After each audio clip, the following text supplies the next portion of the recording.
ఈ ఎంసెట్ లేదా ఎఫ్సెట్లో మంచి ర్యాంక్ రాని విద్యార్థులకు బెస్ట్ ఆల్టర్నేటివ్ సిఎస్ఈఎంఏ కోర్సులు అడ్మిషన్లు జరుగుతున్నవి. హాయ్ అండి, మీరు చూస్తుంది సుమన్ టీవీ. నేను మీ కీర్తి. పెళ్ళి అనేది ఒక పవిత్ర బంధం. ఎన్నో కాలాల పాటు, ఎంతో కాలంతో పాటు ఈ బంధాన్ని, అనుబంధాన్ని మన పూర్వీకుల నుండి కాపాడుకుంటూ వస్తున్నాం. కానీ ఈ రోజుల్లో పెళ్ళి కూడా ఒక వ్యాపారం అయిపోయిందండి. ముఖ్యంగా ఈరోజు నేను షేర్ చేసుకునే కథనం కోనసీమ అమలాపురంలో జరిగిన భాగవతం గురించి. అంటే 2 ఏళ్లలో డజన్ పెళ్లిళ్ళు చేసుకుంది ఆ ఆడకూతురు. తన పేరు దుర్గా నీలిమ. అంటే డబ్బే తన లక్ష్యం అనమాట. పెళ్లి అనేది తనకు ఒక వ్యాపారంగా మారిపోయింది. తనతో పాటు మరో 3 కూడా ఈ వ్యవహారంలో అంతా తనకి హెల్ప్ చేస్తూ ఉన్నారు. సో పెళ్లి అయ్యి భార్యాభర్తలు విడిపోతున్నారు అన్న డబ్బున్న అబ్బాయిలే తన టార్గెట్ అనమాట. తనని వలలో వేసుకొని మళ్ళీ వాళ్ళని పెళ్లి చేసుకొని వాళ్ళ దగ్గర నుంచి యాలిమనీ రూపంలో వీలైనంత డబ్బు లాగేసి కోట్లు ఆర్జించిందని చెప్తా ఉన్నారు. సో ఇదే అంశంపై దుర్గా నీలిమకి సంబంధించిన ఇదే అంశంపై మనకు మరింత డీటెయిల్గా విషయాలను అందించడానికి ప్రముఖ హైకోర్టు అడ్వకేట్ ఆజాద్ గారు ఉన్నారు. సో ఆజాద్ గారు, నమస్తే అండి. నమస్తే అమ్మా. సో మీరు చూశారు, నిన్న విజయవాడలో కూడా మనం ఈరోజు వీడియో చేస్తున్నప్పటికీ విజయవాడలో కూడా ఒకటి ఇలాంటి కేసే జరిగింది. గద్వాల్లో కూడా ప్రియుడి కోసం భర్తని చంపించింది అమ్మాయి అని కూడా ఒకటి మనం వింటా ఉన్నాం. ఇట్లా తరచుగా ఇలాంటి కేసెస్ అవుతా ఉన్నాయి. అయితే ఈ అమ్మాయి అయితే పూర్తిగా పెళ్లిని ఒక వ్యాపారం కింద మార్చేసుకుందండి. అంటే ఇమోషన్స్ని తన ఒక ఆడకూతురు అయ్యుండి కూడా అబ్బాయి ఫ్యామిలీ వాళ్ళని ఎవరైతే ఇలా విడాకుల కోసం పోట్లాడుతూ చాలా వాళ్ళకి ఇమోషనల్గా చాలా వీక్గా ఉండే టైంని టార్గెట్ చేసి అక్కడ వాళ్ళ డీటెయిల్స్ అన్ని తీసుకొని 2 ఏళ్లలో డజన్ పెళ్లిళ్ళు చేసుకుందంటే అబ్బాయి ఏం కిలాడి అండి తను. ఒకసారి దీనికి సంబంధించిన విషయాలను ప్రేక్షకులతో షేర్ చేస్తారు ఆజాద్ గారు? ఖచ్చితంగా అమ్మా, ఖచ్చితంగాను. ఇప్పుడు ఇది ఈ మధ్యకాలంలో ఇవి ఎక్కువ బాగా జరుగుతా ఉంది. యాక్చువల్గా ఏంటంటే మనకి అంటే ఈ అమ్మాయి వచ్చేసరికి రామచంద్రాపురం, అంటే యాక్చువల్ మొన్న మేము రామచంద్రాపురంలో కేసు చేస్తున్నాం కబేలా గురించి. ఓకే. సో ఎందుకు ఆ విషయం నేను ఎందుకు ప్రస్తావన తీసుకొచ్చా, అక్కడ మన ఫ్రెండ్స్ ఉన్నారు, మన మిత్రులు ఉన్నారు. సో నేను వాళ్ళని ఎంక్వైరీ చేశాను. సుమన్ టీవీ వారి చెప్పిన తర్వాత అసలు ఏం జరిగింది ఏంటంటే నేను ఎంక్వైరీ చేశాను వ్యక్తిగతంగా కూడా. ఈ అమ్మాయి రామచంద్రాపురం విలేజ్ అనమాట. అక్కడ ఆ అమ్మాయి దానికి సంబంధించిన అమ్మాయి. ఓకే. దుర్గా నీలిమ పూర్తి పేరు అసలు బేతి యాడ దుర్గా నీలిమ అసలు పూర్తి పేరు. సో ఈమె ఏంటంటే కాస్త కొద్దిగా ఈ సినీ పరిశ్రమకు సంబంధించిన వ్యక్తి కూడా అనుకోవచ్చు. కొద్దిగా సినీ పరిశ్రమలో అక్కడెక్కడ కూడా ఏమో వెళ్ళటం జరిగింది. అయితే తర్వాత ఏమి కొంత ఈ ఫ్యాషన్ డిజైనింగ్ ఇవన్నీ ఐడియా ఉంటాయి కదా, వాటి మీద కొంచెం అవగాహన ఉంది. ఇవి ఉండడానికి కూడా కొంచెం అట్లా తయారవుద్ది అనమాట, అట్రాక్షన్ చేసుకున్నాం కోసం. ఓకే, కొంచెం బానే ఉంది కూడా అమ్మాయి చూడడానికి. అమ్మా ఇప్పుడు మేము కూడా మీరు అన్నట్టుగానే ఎంక్వైరీ చేయడం జరిగిందండి దీనిపైన. చేసిన తర్వాత ఈమె ఏంటంటే మీరు అన్నట్టుగానే ఆమె యొక్క అందాన్ని ప్రజలకి, అంటే ఎవరైతే బలహీనంగా ఉంటారో వాళ్ళకి ఎరగా చూపించి, సో తను ఇట్లా అని చెప్పి ఆమె కష్టాలు, కుటుంబ కష్టాలు చెప్పుకొని నేను ఇట్లా పేదరికంలో ఉన్నానని చెప్పేసి అట్లా మభ్య పుచ్చి అనమాట ఆమె చేస్తా ఉంది. సో ఇది జనరల్ గా ఏమవుతుందంటే అంటే మేము కోర్టులో చూస్తాం కదా, ఈ క్లయింట్లు అందరూ ఈ డైవర్స్ కేసుల్లో వెక్స్ అయిపోయి ఉంటారు. అందులో దట్టు మగవాళ్ళు పాపం కోర్టు చుట్టూ తిరగలేక చాలా మంది బాధపడతా ఉంటారు. మా క్లయింట్ కూడా ఏమంటారంటే తొందరగా క్లోజ్ చేసేయండి సార్, నేను తొందరగా ఏజ్ అయిపోతుంది, ఇలా మాట్లాడుతుండ్రు. అంటే వాళ్ళ సైకాలజీ ఆ విధంగా ఉండదు మరి ఉన్నప్పుడు ఈమె ఏంటంటే దాన్ని ఆసరాగా చేసుకొని ఆమె ఇది మీకు తెలియదు ఏముంది, వేరే వాళ్ళ ఫ్రెండ్స్ వాళ్ళ ద్వారా మెల్లిగా వలయటం, తన అందాన్ని ఎరగా చూపించటం. కానీ ఒకరా ఇద్దరా అండి, మొత్తం డజన్ మంది తన వలలో పడ్డారంటే ఇప్పుడు తప్పు ఎవరిదని చెప్పాలి? అంటే ఇక్కడ ప్రాబ్లం ఎక్కడ అవుతుందంటే ఈ ఇంటర్నెట్ మాయాజాలం వల్ల జరుగుతుందండి. పూర్వ రోజుల్లో పెళ్లి చూపుడు అంటే ఇంటికి వెళ్ళి 10 మందిని ఎంక్వైరీ చేసి వాళ్ళు ఎలాగా అంతే కదండి, అట్లా ఉండేది. ఇప్పుడు ఎవరున్నారు ఏంటి అనేది నా అటు 7 తరాలు ఇటు 7 తరాలు చూసేది. ఇప్పుడంతా ఈ ఇంటర్నెట్ యుగము, ఈ వాట్సాప్ యుగము, తర్వాత ఇవన్నీ వచ్చిన తర్వాత ఏముందండి, ఆన్లైన్ లో పెళ్లి చూపులు అయిపోతున్నాయి కదా. సో వాళ్ళకి ఏముంది, వాళ్ళు ఎలాంటి వాళ్ళ బ్యాక్గ్రౌండ్ ఏంటి కూడా ఎంక్వైరీ చేయట్లా. ఎందుకు మొన్న విజయవాడలో ఇప్పుడు మా కృష్ణలంక ప్రాంతంలో మేమున్న ఏరియా కృష్ణలంక మేము ఉండేది, ఆ ప్రాంతంలో ఇట్లానే మాకు కూడా తెలియదు, షాక్ మేము. ఏం జరిగింది, బెంగళూరు అబ్బాయి వచ్చాడంట, 2 బిడ్డల తల్లి అంట, ఎంతో డబ్బు కోసం అని చెప్పేసి అబ్బాయికి పెళ్లి చేస్తే చీర చూస్తే మోసం జరిగింది. సో ఈ విధంగా మగవాళ్ళు రోజు రోజుకి బలవుతా ఉన్నారు. కేవలం యాలిమోనియే తన టార్గెట్ కదండి ఇప్పుడు ఇందులో. అదే దాన్ని ఇప్పుడు లీగల్ బ్లాక్ మెయిల్ అంటాం. ఈ విధంగా ఈ మధ్యకాలంలో ఈ 498A కేసులు మిస్యూజ్ అవుతున్నాయనే కారణం అదే. మరి దీని గురించి అనేక రకాల జడ్జిమెంట్లు ఉన్నప్పటికీ కూడా ఇది ఈజీ మనీ అయిపోయింది. లీగల్ బ్లాక్ మెయిల్ చాలా ఈజీ మనీ అయిపోయింది. ఏంటంటే పెళ్లి చేసుకుంటాం, తెల్లారి ₹1,00,000 అడగటం. మరి సో ఇవి ఎక్కువ అయిపోతున్నాయి రోజు రోజుకి. సో దీనికి సొల్యూషన్ ఎలా అండి? ఒక్కటేనండి సొల్యూషన్, ఒకటే. Prevention is better than the cure. ముందు మీరు ఆన్లైన్ లో ఒక అమ్మాయి పరిచయం అయితే అమ్మాయి యొక్క బాగోగులు ఏంటి ఎంక్వైరీ చేసుకోవాలి. ఎక్కడ ఉంటారు ఏంటి అయినా ఎంక్వైరీ చేసుకోకుండా గుడ్డిగా నమ్మేసి పెళ్లి చేసేసుకొని ఉంటే అది కష్టం.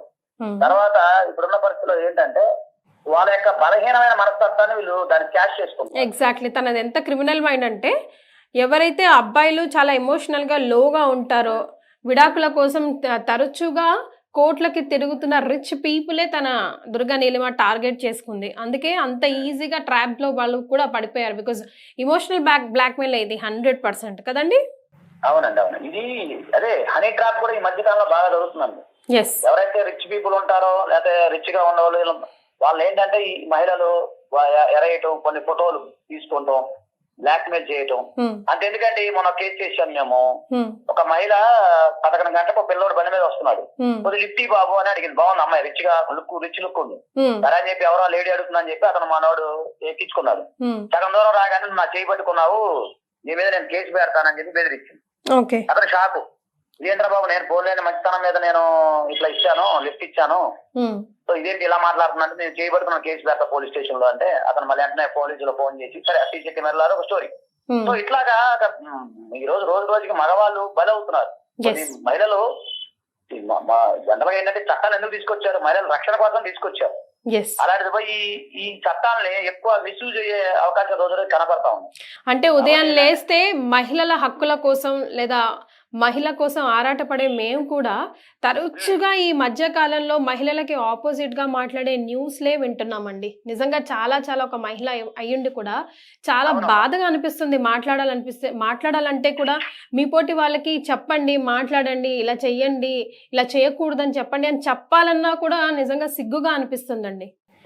అవునండి, అదే అంటున్నాను నేను. అంటే ఒక ఎడ్యుకేటెడ్ ఫ్యామిలీ అయ్యుండి కూడా చక్కగా చదువుకుంది, చదువు లేదు సంధ్య లేదు అనడానికి కూడా లేదు. ఈజీ మనీకి అబ్బాయిల నుంచి ఎట్లా బయటపడాలరా నాయనా అని ఆలోచిస్తుంటే, అబ్బాయిలని అట్లా కాకుండా చూసుకుంటా పేరెంట్స్ కానీ, ఇంట్లో వాళ్ళు కానీ, ఫ్యామిలీ, ఫ్రెండ్స్, సొసైటీ ఎట్లా మోటివేట్ చేయాలి అని ఆలోచించే ఈ తరుణంలో కూడా మహిళలే ఇలా చేస్తుంటే ఇంకా ఎక్కడ ఎక్కెళ్తుంది సమాజం, ఎట్లా ఎవరికి చెప్పుకోవాలో అర్థం కాని పరిస్థితిలో ఉన్నాం. ఇప్పుడు ఈ కేసు ఫైనల్ గా ఎటు దారి తీసే అవకాశం ఉంటుందండి? ఫైనల్ ఏముంటదంటే ఆల్రెడీ మీకు తెలుసు కదా, ఒకసారి డైవర్స్ లేకుండా పెళ్లి చేసుకున్న వివాహాలు చెల్లవు, అవి బైగామి కింద వస్తాయి. ఇప్పుడు ఈమె మీద బైగామి కింద బుక్ చేస్తారు, తర్వాత చీటింగ్ కేసు కింద బుక్ చేస్తారు. ఇంకేదన్నా ఉంటే థ్రెటనింగ్ గానీ ఏదైనా జరిగినట్లు క్రిమినల్ బ్రీచ్ ఆఫ్ ట్రస్ట్ ఉంటే దాని కింద బుక్ చేసే అవకాశం ఉంది. అవిడిగా మళ్ళీ దేని మీద బయటకు వస్తారు.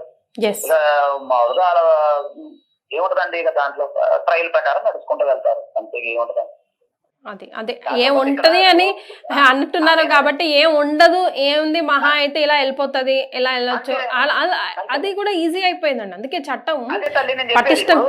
ప్రాక్టీసింగ్ అడ్వకేట్ గా ఐ హావ్ 22 years ఎక్స్పీరియన్స్. నేను చూస్తూనే ఉన్నా, మన అఘోరి కేసులో కూడా మనం చేసాం. మరి ఏమైంది, ఇప్పుడు బెయిల్ మీద బయటకు వస్తారు, మరి యథావిధిగా జరుగుతుంది. అదే అంటున్నా, స్పీడీ జస్టిస్ ఇండియాలో లేదు.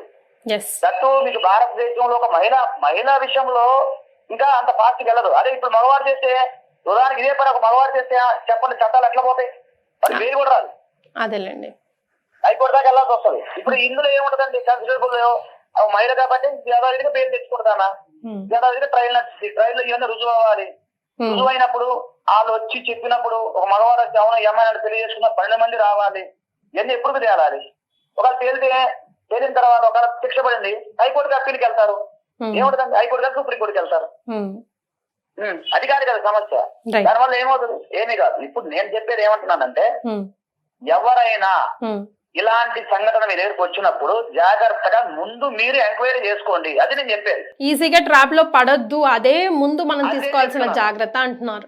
అంతే కదండి. చట్టాలు అనేవి దేనికి ఉపయోగపడతాయి, మన క్రమశిక్షణలో ఉంచడానికి ఉపయోగపడతాయి. క్రమశిక్షణ ఉల్లంఘించినప్పుడు శిక్ష పడుతుంది. అలాంటప్పుడు మనమే జాగ్రత్తగా ఉంటే అయిపోతుంది కదా. ఇప్పుడు ఏం జరుగుతుంది, అమ్మాయి డబ్బులు ఇస్తుందా, డబ్బులు ఇవ్వగలుగుతుందా, ఇవ్వలేదు. దేని మీద ఎలాగో 4 లాయర్లను పెట్టుకుంటుంది, బయటకు వస్తుంది.